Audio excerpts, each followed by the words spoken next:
सभी के चरणों में हाथ जोड़कर राम राम, सत श्री अकाल, अस्सलाम वालेकुम। आप लोगों का प्यार दिखाई दे रहा है, लेकिन एक चीज मेरी तरफ से हाथ जोड़कर आप सबसे विनती है, सिर्फ 2 मिनट के लिए सब चुप होकर बैठेंगे, कोई ताली नहीं बजाएगा। हम पंचायत में आए हैं, अगर इस पंचायत में कोई फैसला ही नहीं निकला तो पंचायत क्या हुई? इसलिए आप सबसे गुजारिश है, 2 मिनट तक कोई भी ताली नहीं बजाएगा, किसी के मुख से कोई भी आवाज नहीं निकलनी चाहिए। भाई साहब शांति बना लो आप लोग। सबसे पहले मैं चरणों में राम राम करता हूं। यहाँ पे जो क्रांतिकारी जिनसे हमने लड़ना सीखा, जो हमारे योद्धा हैं आज के, राकेश टिकैत जी, गुरुनाम चौधरी जी, मेरे अंकल जी राकेश कोच जी, सुरेश कोच जी, माफी चाहूंगा, सत्तापाल मलिक जी, और मेरी माता शक्तियां, मेरी जितनी बहनें, ये सब आज की योद्धा हैं। एक बार जोरदार ताली बजानी तो इनके लिए बजाओ। अब बात आती है हिंदुस्तान का, जब हम सब एक थे, आजादी के बाद हम हिंदू मुसलमान कैसे हो गए? हमारे पास सर्टिफिकेट कौन बांट रहा है? वो संघ जिसने अंग्रेजों की खाकी चड्डी पहननी शुरू की, खाकी चड्डी पहनकर वो संघ हमारे को सर्टिफिकेट दे रहा कि तू हिंदुस्तानी है, तू हिंदू है, तू मुसलमान है। मैं एक बात करता हूं, अगर किसी के पास हो इस महफिल के अंदर, अगर संघ के अंदर किसी ने कोई कुर्बानी दी हो, संघ वाला किसी आदमी ने आजादी के लिए कहीं खून पाया हो, उसका नाम मुझे बताना पड़े, ऑफिस में फोटो लगवाऊंगा। एक आदमी ढूंढ के बता देना। संघ तो वो बड़ा नंग है जिसने हमारे को अलग कर दिया। अब बात आती है नू मेवात और मेवातियों की। मेवाती लोग मेव कौन है? सबसे पहले हिंदुस्तान की जो गिनती हुई जनसंख्या की 1971 और 72 में, उस टाइम आप लोगों की गिनती करी गई हिंदुओं में। 1901 में दोबारा से गिनती हुई। आप लोगों को अंग्रेजों ने बोल दिया, भैया आप हिंदू नहीं हो, आप तो मुसलमान हो। इनकी गिनती कर दी मुसलमानों में। फिर 1926 के दौरान, 25 और 26 के दौरान इन पर ठप्पा लगा दिया कि आप सब मोमडन हैं। भाई साहब मैं बैठा दूंगा, इधर चुप बैठ जाओ, नीचे बैठो, शांति बना लो यार, कमाल कर रहे हो, अपने आदमी प्रोग्राम बिगाड़ोगे।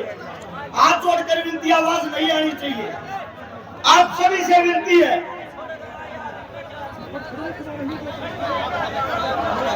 आप सभी साथियों को इतना कहूंगा, आप लोगों को ठप्पा लगा के बना दिया कि आप मुसलमान हो। 1947 में जब हम आजाद हुए, आजाद के बाद हमारे बीच में एक गुजरों को टोल किट के रूप में इस्तेमाल करते हैं यहाँ मेवात में। एक बड़े भाई, वैसे तो मैं भी आपके बीच में गुजरी था, पर गुजरों की तरफ से प्यार मोहब्बत का पैगाम लेकर उत्तर प्रदेश से समाजवादी पार्टी के विधायक चौधरी अतुल प्रधान जी हमारे बीच में प्रकाश हुए। माफी चाहता हूँ। प्रधान जी का स्वागत है। वापिस आते हैं मुद्दे पे। 1947 में हमें आजादी मिली। यहाँ से मिट्टी खोद के देख लेना, इस मिट्टी के अंदर हिंदू, मुसलमान, सिख, ईसाई सबका रक्त मिलेगा इस आजादी के लिए। लेकिन उसके बाद ऐसी क्या बात आई कि हिंदू और मुसलमान हमेशा के लिए एक दूसरे के दुश्मन हो गए। जवाहरलाल नेहरू और मोहम्मद अली जिन्ना, दोनों को राजनीति का कीड़ा था, दोनों को प्रधानमंत्री बनना था। जिन्ना को बोले अपने मोमडन मुसलमान एक तरफ ले जा और नया पाकिस्तान बना ले, तेरे को प्रधानमंत्री बनना, तू वहां बन जा। और जवाहरलाल बोला मैं हिंदुओं पर राजनीति करूंगा, इनका प्रधानमंत्री मैं बनूंगा। 2 देश अलग हुए सिर्फ राजनीति के लिए। जब राजनीति के लिए 2 देश अलग हुए, हिंदू मुसलमानों में इन लोगों ने इनकी तुच्छी राजनीति में मारकाट मचवा दी। उस मारकाट के अंदर मेवात का भी नंबर आता है। जब मेवात का नंबर आया, मेवातियों को बोला गया हिंदुस्तान को खाली करो, यह आप लोगों का देश नहीं है, पाकिस्तान चले जाओ। दिल्ली से रेल के अंदर बैठाते थे, आप लोगों को पाकिस्तान भेज देते थे।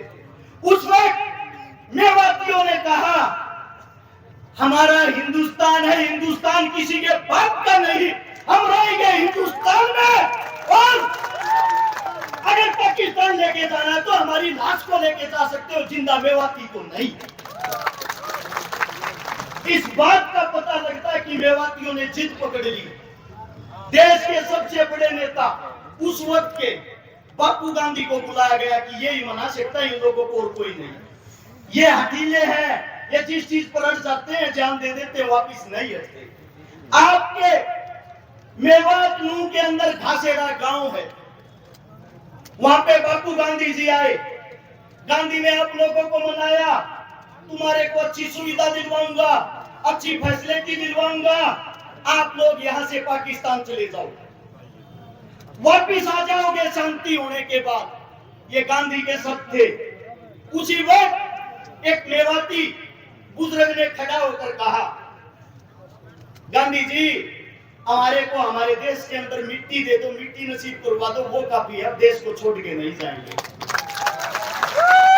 ये बात सुनने के बाद गांधी ने ऐलान किया, मेवाती हिंदुस्तान की रीत की हड्डी है और मेवाती यही रहेगा। अब बात आती है, आप लोग पिछड़ क्यों रहे हो? मेवात की खबर पढ़ के देखते हो कभी? हमारी साइड जो अखबार आता है, टीवी आता है, उसमें दिखाया जाता है मेवात मिनी पाकिस्तान है, मेवात के अंदर को बलात्कार होते हैं, मेवात के अंदर आदमियों को काटा जाता है। हमारी नई यूथ, युवा पीढ़ी उस अखबार को पढ़ती है, कच्चेदारियों की बातें सच मान के उस पे अमल करती है। उनको यह दिखाई नहीं देता इस देश को जो हाल में चला रहा है, सरकार चलाने वाला जिसका नाम है नरेंद्र मोदी, भारत देश का प्रधानमंत्री, जिसकी जो जाति की अगर बात आती है, जिस जाति में उसने जन्म लिया, मैं मोदी साहब से पूछना चाहता हूं, मोदी साहब आप खुल के सबके सामने क्यों नहीं बताते आपकी जाति क्या है? आपने किस जाति में जन्म लिया है? तेली जाति में। और तेली जाति 1947 से पहले मुसलमानों के अंदर आती थी, 47 के बाद उन्होंने हिंदू धर्म में कन्वर्ट किया। अरे आप देश के एक मुस्लिम परिवार में पैदा होकर या हिंदू मुसलमान करवा कर हमारे को मरवाना चाहते हो। अब बात आती है कमी की। कमी कहाँ है सिस्टम में? कमी है आप लोगों के अंदर, कमी है हमारे अंदर। वो कमी क्या है? भगत सिंह, राजगुरु, सुखदेव लाहौर जेल के अंदर जब फांसी तोड़े जा रहे थे, उसके बाहर, जेल के बाहर लाखों आदमियों की भीड़ थी। सब उनको क्रांतिकारी मानते थे, सब उनको देशभक्त मानते थे। वे लाखों आदमी बाहर चिल्ला रहे थे, इंकलाब जिंदाबाद, भगत सिंह जिंदाबाद। लेकिन एक भी आदमी के अंदर इंसानियत नहीं थी। वहां जितने बाहर खड़े थे, हिंदू, मुस्लिम, सिख, ईसाई खड़े थे, हिंदुस्तानी कोई नहीं खड़ा था। अगर वहां हिंदुस्तानी खड़ा होता, उन सब की ताकत एक होती, वे लाखों आदमी उस जेल की एक एक ईंट उखाड़ते, जेल का नामो निशान नहीं मिलता, और आज भगत सिंह, राजगुरु, सुखदेव तुम्हारे बीच जिंदा होते। वही हालात आज है आप लोगों के लिए। जब हम बोलते हैं, बोलने से पहले तो हर्ष शिकारा सबका, बोलने के बाद बात आती है तो जाट जाति से है, और जाट हिंदू थे ही नहीं। कमाल है भाई, हमने हिंदुस्तान के लिए जन्म लिया, हिंदुस्तान के अंदर जन्म लिया है। हमारे बुजुर्ग हमारे सामने बैठे, हमारे काका ताऊ, ये रोज लठ रोड़ा पर जब लठ खावे हैं, इनको बोलते हैं ये तो देशद्रोही है। मैं पूछना चाहता हूं, जब बॉर्डर पर कोई बेटा, कोई बच्चा शहीद होता है, आप लोगों ने उसकी जाति क्यों नहीं दिखाते? आज तक क्या किसी गुजराती बाबू ने सरहद के ऊपर लड़ाई लड़ी है? आज तक क्या किसी गुजराती बाबू ने हिंदुस्तान के लिए शहीदी दी है? अरे लड़े हम, मरे हम, देश को चलाए हम, और देश के राजा वो।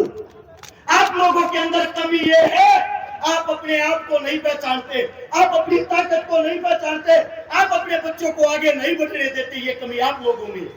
जब आपका बच्चा रोड पे मरता है, 2 अन्य के तुच्छ भैये आपके बच्चे को हिंदू मुसलमान बना के मार देते हैं, आप भी उस राजनीति में फंस जाते हो। आप आप लोगों के अंदर ताकत नहीं है क्या? आप अपने खून को भूल गए क्या? या धमकियों से डरने वाले हो? अगर धमकियों की बात करो,